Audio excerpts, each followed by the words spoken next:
बात करने के लिए लॉगिन करें www.astrotak.com। हम आज बात कर रहे हैं अलग अलग ग्रहों का जब आपके वैवाहिक जीवन पर प्रभाव निगेटिव होता है तो विवाह टूटने की वजह क्या होती है और इसके लिए क्या उपाय करना चाहिए। जैसा रेखा ने अभी पूछा कि अगर शनि विवाह तोड़ने में भूमिका निभा रहा है तो कारण क्या होते हैं और निवारण क्या होता है।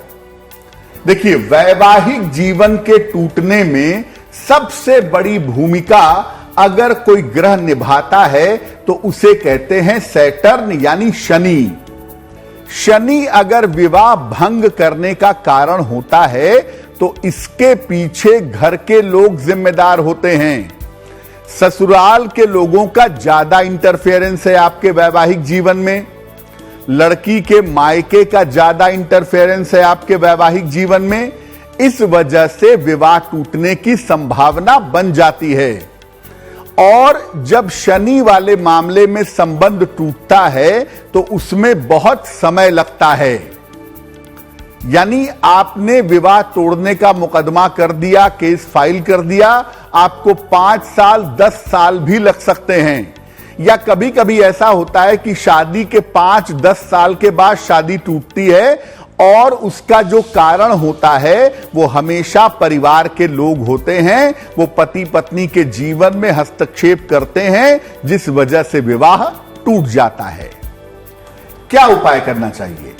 देखिए, अगर शनि की वजह से वैवाहिक जीवन में समस्या आ रही है तो रोज सुबह भगवान शिव को 1 लोटा जल अर्पित करिए और हर शनिवार को लोहे की कटोरी में या स्टील की कटोरी में या बर्तन में भर करके सरसों के तेल का दान करिए। तो अगर आप पुरुष हैं और आप देख रहे हैं कि आपकी पत्नी के मायके वाले आपके वैवाहिक जीवन में जरूरत से ज्यादा इंटरफेरेंस कर रहे हैं, या पत्नी है और आप देख रही हैं कि आपके ससुराल वाले आपके वैवाहिक जीवन में जरूरत से ज्यादा इंटरफेयर कर रहे हैं, तो निश्चित रूप से उसमें शनि की भूमिका होगी। और ऐसी स्थिति में भगवान शिव की पूजा करने से बहुत जल्दी सुधार होता है। और क्विक फायदे के लिए शनिवार को स्टील की कटोरी में या लोहे की कटोरी में भर करके सरसों के तेल का दान करने से भी लाभ होता है। शनि का वैवाहिक जीवन पर निगेटिव प्रभाव कैसे पड़ता है ये तो समझ लिया। मंगल का वैवाहिक जीवन पर नकारात्मक असर कैसे पड़ता है? वैवाहिक जीवन में अलगाव होने के लिए तो बहुत सारे ग्रह जिम्मेदार होते हैं, लेकिन वैवाहिक जीवन में अलगाव के अलावा अगर मामला हिंसा तक पहुंच गया है, मारपीट के पीछे पहुंच गया है कि पति पत्नी के बीच में वायलेंस हो रहा है, फिजिकल असॉल्ट हो रहा है, तो मामला मंगल का है। मंगल जब वैवाहिक जीवन में समस्या देता है तो मामला मारपीट तक पहुंच जाता है, चाहे पत्नी पति को मारे या पति पत्नी को मारे, लेकिन मामला मारपीट तक आ जाता है। इसमें वैवाहिक संबंध विवाह के बाद बहुत जल्दी टूट जाते हैं। जहां पर मामला मारपीट या मंगल का होगा, शादी के 1-2 महीने के अंदर ही शादी भंग हो जाएगी। और इसमें मामला कोर्ट कचहरी तक भी तुरंत पहुंच जाता है। इसमें मामला कोर्ट कचहरी में बहुत जल्दी जाता है और बहुत जल्दी शादी टूटती है। अगर मंगल की वजह से आपके वैवाहिक जीवन में दिक्कत आ रही है तो क्या करेंगे? मंगलवार का उपवास रखिए। जिसकी कुंडली के मंगल की वजह से वैवाहिक जीवन में दिक्कत आ रही है वो मंगलवार का उपवास रखेगा, पहली बात। दूसरी बात, हर मंगलवार को निर्धनों को मीठी चीज का दान किया जाएगा और लाल रंग का प्रयोग कम से कम किया जाएगा। इन 3 बातों का अगर ध्यान रखा जाए तो मंगल का दुष्प्रभाव आपके वैवाहिक जीवन पर नहीं पड़ेगा। और यह उपाय वही करेगा जिसकी कुंडली का गड़बड़ मंगल उसके वैवाहिक जीवन पर खराब या निगेटिव प्रभाव डाल रहा है। देखिए, राहु और केतु कल्पनात्मक प्लेनेट है ना, भ्रम पैदा करते हैं, कंफ्यूजन पैदा करते हैं। तो ये वैवाहिक जीवन में भी, मैरिटल लाइफ में भी कंफ्यूजन और भ्रम पैदा कर देते हैं। विवाह के मामलों में शक और वहम जैसी चीजों को पैदा करना राहु और केतु का काम है। पति को पत्नी पे शक है, पत्नी को पति पे शक है, एक दूसरे के बारे में गलत विचार रखते हैं, राहु केतु वहां पर भूमिका निभाएंगे। अगर राहु और केतु विवाह संबंधों में बाधा देते हैं तो बेवजह शक पैदा होता है। पति को पत्नी पर भरोसा नहीं होता और पत्नी को पति पर भरोसा नहीं होता, और कभी कभी जीवन साथी दूसरे को छोड़ करके दूर चला जाता है।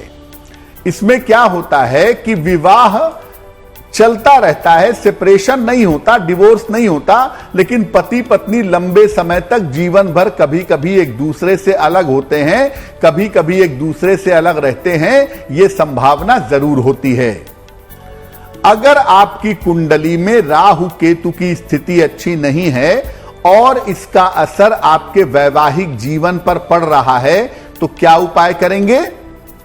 एक तो भगवान विष्णु की उपासना जरूर करिएगा, उससे लाभ होगा। जल में कुश एक तरह की घास होती है, ये घास ले आइए, थोड़ी सी काट करके पानी में डाल दिया करिए और उस जल से स्नान करिए। शनिवार के दिन मीठी चीजें खाना बिल्कुल बंद कर दीजिए। अगर आप ऐसा करते हैं, राहु केतु का बुरा प्रभाव आपके वैवाहिक जीवन पर है तो वो प्रभाव आपको परेशान नहीं करेगा। देखिए, सूर्य वैसे तो ग्रहों का राजा है, ग्रहों का अधिपति है, लेकिन सूर्य सामान्यतः एक सेपरेटिव प्लेनेट है, एक विच्छेदनकारी ग्रह है। जब ये विवाह के मामलों पर असर डालता है तो जीवन साथी के करियर की वजह से बाधा पैदा होती है, जीवन साथी का करियर बाधा देता है, या कभी कभी ईगो प्रॉब्लम की वजह से, अहंकार की वजह से आपसी संबंध खराब हो जाते हैं। सूर्य की वजह से क्या होता है कि पति या पत्नी में से एक का करियर ऊंचाई पे चला जाता है, दूसरे के लिए समय नहीं बचता, या कभी कभी पति पत्नी के बीच में आपस में अहंकार या ईगो प्रॉब्लम पैदा हो जाता है, जिस वजह से दिक्कत हो जाती है।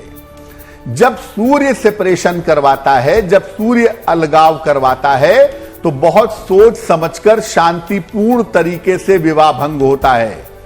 यहां पर ऐसा नहीं है कि झगड़ा लड़ाई होगा मंगल की तरह, या और दिक्कतें होंगी, शक वहम पैदा होगा। यहां बहुत सोच समझ के सामने बैठ करके ओवर द टेबल बात करते हैं और म्यूचुअल डिवोर्स ले लेते हैं। हालांकि यहां पर जो सेपरेशन होता है वो शादी के बहुत लंबे समय बाद होता है, जैसे शनि वाला भी है और सूर्य वाला भी है, लगभग 14, 15, कभी कभी 20 साल के बाद सेपरेशन हो जाता है। अगर आपकी कुंडली में सूर्य की वजह से वैवाहिक जीवन में दिक्कत आ रही है, ईगो प्रॉब्लम पैदा हो रही है, या पति या पत्नी का करियर बाधा दे रहा है, तो क्या करना चाहिए? रोज सवेरे सूर्य भगवान को रोली मिला करके जल चढ़ा करके प्रार्थना करिएगा, लाभ होगा आपको। एक तांबे का छल्ला पहन लीजिएगा, इससे भी फायदा होगा। और ज्यादातर कोशिश करिएगा गुलाबी रंग के वस्त्र पहनने का, इससे भी सूर्य के दुष्प्रभाव कम होंगे और रिजल्ट्स आपको ठीक मिलेंगे। अगर आपकी कुंडली में बृहस्पति अच्छा हो तो वो कुंडली की सारी बाधाओं को अकेला दूर कर सकता है, अकेला समाप्त कर सकता है। कुंडली में अगर बृहस्पति अच्छा हो तो विवाह की बाधाओं को भी समाप्त कर देता है। अगर सप्तम भाव के स्वामी पर इसकी दृष्टि हो, सप्तम भाव पर इसकी दृष्टि हो, तो विवाह को बहुत अच्छा बनाने की कोशिश भी करता है। और इसीलिए लग्न में बैठा हुआ बृहस्पति सर्वाधिक शक्तिशाली होता है और वो कुंडली की समस्त बाधाओं का नाश कर देता है। लेकिन ऐसा देखा गया है कि अगर बृहस्पति सप्तम भाव में बैठ गया तो मामला गंभीर हो जाता है और कभी कभी व्यक्ति अविवाहित रहता है, शादी नहीं हो पाती। महिलाओं की कुंडली में सप्तम भाव में बृहस्पति का बैठना सामान्यतः अच्छा नहीं होता। अब क्या समझे इससे? अगर बृहस्पति आपका अच्छा है तो हमेशा इस बात को ध्यान में रखिए कि पीली चीजों का दान कभी मत करिए। और अगर बृहस्पति आपका खराब है, निगेटिव है, आपके जीवन में मुश्किलें बढ़ा रहा है, आपकी शादी नहीं होने दे रहा है, तो केले का दान करना सर्वोत्तम होगा। केला दान करने से लाभ होगा। अगर बृहस्पति की वजह से शादी ही ना हो पा रही हो, सप्तम में बैठा है बृहस्पति धनु का, मिथुन लग्न की कुंडली, सप्तम में गुरु बैठ गया, शादी होना बहुत कठिन हो जाएगा। तो ऐसी स्थिति में विद्या का दान करें, दूसरों को पढ़ाएं लिखाएं। अगर पढ़ा लिखा नहीं सकते तो कापी किताब कलम का दान करें, यानी शिक्षा की चीजों का दान करें। इससे सप्तम भाव के बृहस्पति के दुष्प्रभाव बहुत हद तक समाप्त हो जाएंगे। देखिए, शुक्र का मतलब होता ही है कलत्र कारक। बिना शुक्र के विवाह, वैवाहिक जीवन या पारिवारिक सुख की कल्पना नहीं की जा सकती। आपका विवाह होता भी शुक्र से है, चलता भी शुक्र से है, और शुक्र से ही आपको जीवन में सुख की प्राप्ति होती है। अगर शुक्र कमजोर हो कुंडली में तो वैवाहिक जीवन असंतुष्ट होता है, वैवाहिक जीवन में सेटिस्फैक्शन नहीं होता, संतोष नहीं होता। अगर शुक्र पर पाप ग्रहों का प्रभाव हो, यानी शुक्र खराब हो, तो विवाह संबंध आपके निश्चित रूप से टूट जाते हैं।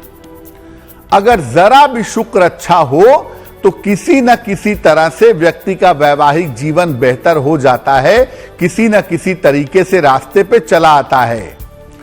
अगर शुक्र अनुकूल है, अगर शुक्र आपका फेवरेबल है, तो शुक्र की वस्तुओं का दान, यानी सफेद चीजों का दान शुक्रवार को मत करिएगा। शुक्र अगर खराब है तो शुक्र की वस्तुओं का दान तो करिए, लेकिन हीरा मत पहनिएगा। भगवान शिव की अगर आप अधिक से अधिक पूजा करें तो ऐसा करने से आपकी कुंडली का शुक्र प्रबल होगा, बलवान होगा।